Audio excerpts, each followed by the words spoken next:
It's chaotic, dishing out supplies in a cramped and crowded food bank. Give me one of that. No, this is a different one. Organisers say they're overwhelmed because it's not just locals who are struggling to survive. Yeah, come and sit down. Come inside. Sit down here. Some of these people have recently arrived from Nigeria, but got here to find the jobs they were sponsored for don't exist. Sky News has already shown how skilled worker visas are being abused, and middlemen are making large sums of money exploiting this legal route to the UK. Now we can reveal how people who thought they were coming here to work are falling destitute.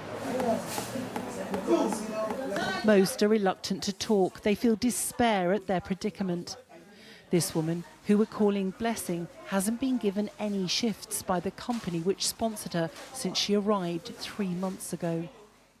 I've always provided for myself. I'm a very hardworking, diligent person. So for me to be here, depending on people to eat, coming to the food bank to get food, isn't quite okay with me.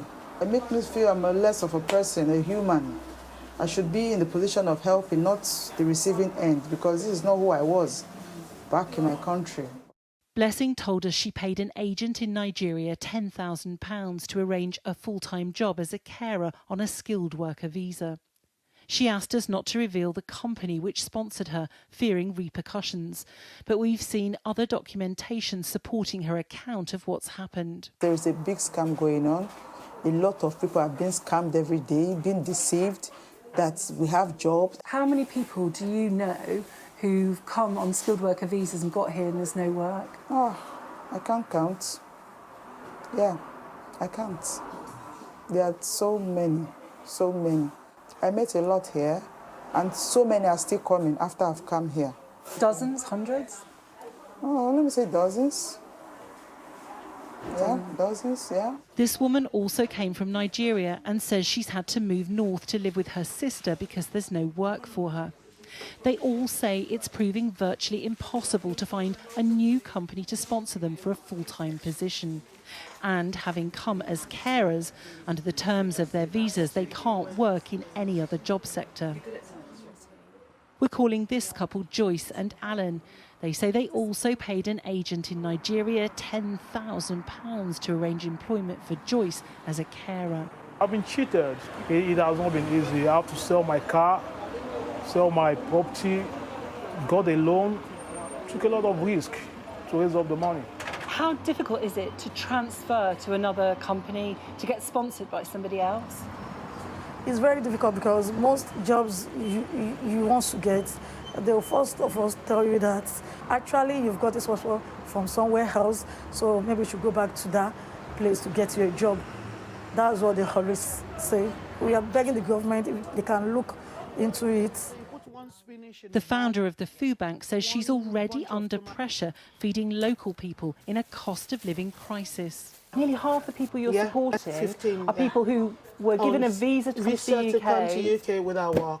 and then got here and there was no job. Yes. Are you shocked by that? I am shocked because this has never happened in the UK before. So we are so surprised to see this happening for UK government, and a lot of them sold their houses in Africa, sold their cars, sold their things. Because they thought they were going to start a new life. And they thought they are starting a new life here. Getting here, they got stopped. It's so, I'm sorry, it's so depressing. That's the word, thank you. Yeah. It is so depressing. Do you think it's a big issue? It's a very big issue. It's people that are not British citizens, people who came to the UK very They are recently. Nigerians. They are not British. They have no other documents than the skilled visa that brought them into this country to come work. Thank you very, very much. Thank you. We'll let these people go out. Yeah. As we finish filming by the front door, 2 people scurry past with the food they've been given, disappearing into the rain in Rochdale in Greater Manchester. It's only afterwards we're told their story, that they were too ashamed to speak to us. One of the women has hit rock bottom and is sleeping on a bus. Last week, we give her bread and tuna because that's what she can eat easily without cooking or warming. Now homeless, we're told the lady on the bus is yet another person who paid an agent in Nigeria to arrange care work in the UK and whose dreams of a new life are in tatters. Do you know if she was offered a full-time job? The certificate of Yes, sponsorship? yes. As what? According to and what she showed us, Yeah. they offer her a full-time job and she can't go back home. She has nothing again at home. She sells everything that she has back home. She's in a bad way. Bad one. Yeah. The lady on the bus is one of a huge number of people who've come to the UK from around the world on skilled worker visas. More than 170,000 in the 12 months to March this year, including 40,000 as carers.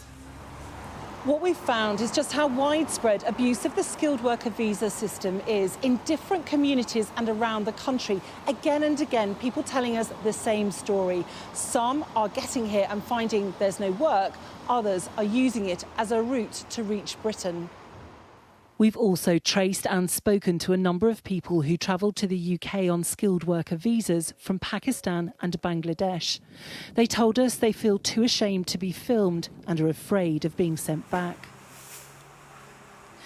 In a supermarket in Bradford in West Yorkshire, we're told people are coming into the store offering to work for next to nothing in exchange for food, including some who also came on skilled worker visas but have no intention of working as carers and are using the system purely to reach Britain.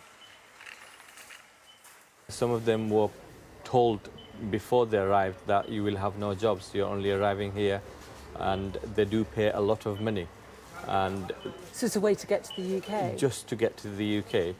It does shock me and it is frustrating. Who are you frustrated with? We're not only frustrated with the people that are coming in knowingly, we're also frustrated with the government for creating this mess in the first place. We're told people are coming in off the streets looking for jobs, so poverty-stricken they're even offering to work for next to nothing in exchange for something to eat. They are very desperate. Some people, they come begging me, brother, give me some job because I don't have any food to eat. And you get this every day? Every day, every week. Behind the scenes, the scale of the problem becomes clearer. Well, today's bin is already gone, so... Rejected CVs end up in the bin, but they say nearly half are from people on skilled worker visas not allowed to work in their shop. Anhar explains what happened with a recent applicant. We've done an employer checking service check, and it's just come up with the work restrictions. So he is allowed to work in this country, he is legally here, however he's not allowed to work in this particular business. He's only here for skilled worker as a carer. The government says it has robust measures in place to ensure compliance with the immigration system and will take decisive action if employers break the rules, including by revoking sponsor licences. And the reason they don't want to come out, firstly, embarrassment, but then secondly, on top of that, they just feel, obviously, they don't want to make themselves, known. Mabeen runs a community cafe and food bank and says people's expectation of how things will be in the UK doesn't match the reality. I think a lot of people feel that they're going to come over here, they're going to start a new life, it's going to be a life where they're going to make lots of money, they're going to be living in lavish lifestyle, but it's nothing like that. It's just a false dream, a misconception for them. And to be honest, in terms, I would put it as a scam. How strong do you think the government checks are at the moment? The level of checks are very weak. I think this is massive, to be honest. The government says abuse of the immigration system will not be tolerated. In a statement, the Home Office said, "We have robust measures in place to ensure compliance. We will always take decisive action if employers break the rules, including by revoking sponsor licences when necessary." But for those now unable to support themselves after moving to Britain, serious questions remain about the dream being sold to some people using the skilled worker visa route to get here. Lisa Holland, Sky News.